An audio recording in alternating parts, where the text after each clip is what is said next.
Prime Minister Honorable Philip J. Pierre and his cabinet of ministers continue to work to craft economic policies to strengthen consumer spending and ensure the retail cost of everyday goods remains affordable for the average Saint Lucian household.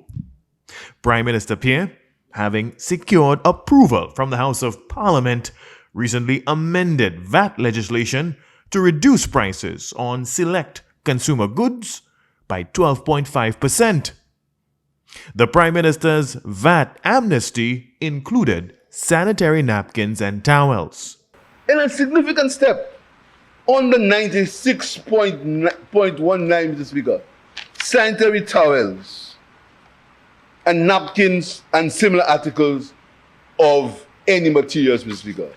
These are the things that are significant, Mr. Speaker. Single mothers who want to bring up their children in a respectable way, Mr. Speaker, and they have to make a choice, Mr. Speaker, a choice at certain times of the month of whether they must buy food for their children or they must buy sanitary napkins. That is the reality of life for many people in this country. This means that even if the cost of these imported goods increase, in the final analysis, you ought to pay 12.5% less than you would have paid previously before we remove the VAT on these items, Mr. Speaker. However, consumer concerns regarding the seemingly increasing costs of sanitary products prompted the Consumer Affairs Department to conduct an investigation into VAT-registered retailers. I want to state categorically that once the government of Saint Lucia has implemented a revised tax measure, it is to be applied immediately. Business owners claim not to have known about this tax revision, notwithstanding that the Inland Revenue Department confirmed that all VAT-registered businesses were contacted several weeks in advance of this implementation.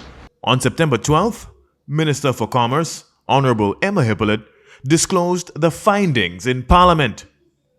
Most VAT-registered retailers were found to be non-compliant with government's legislated suspension of VAT on sanitary towel products. Through commercial cooperation, we have been able to obtain this data and have noted with some disappointment non-compliance in certain instances. From our database, which contained most of the VAT-related businesses engaged in the supply of sanitary products, 80% submitted baseline data for analysis.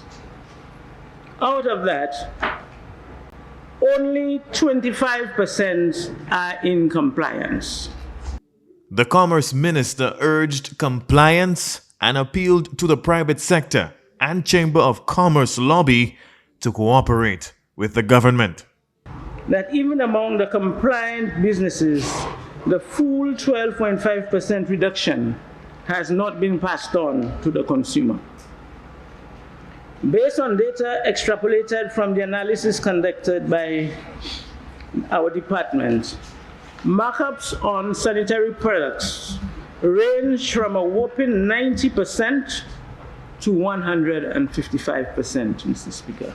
As the government works to end period poverty, policy decisions include the eventual addition of sanitary towels, napkins, and other menstrual hygiene products on the government's designated list of price control goods.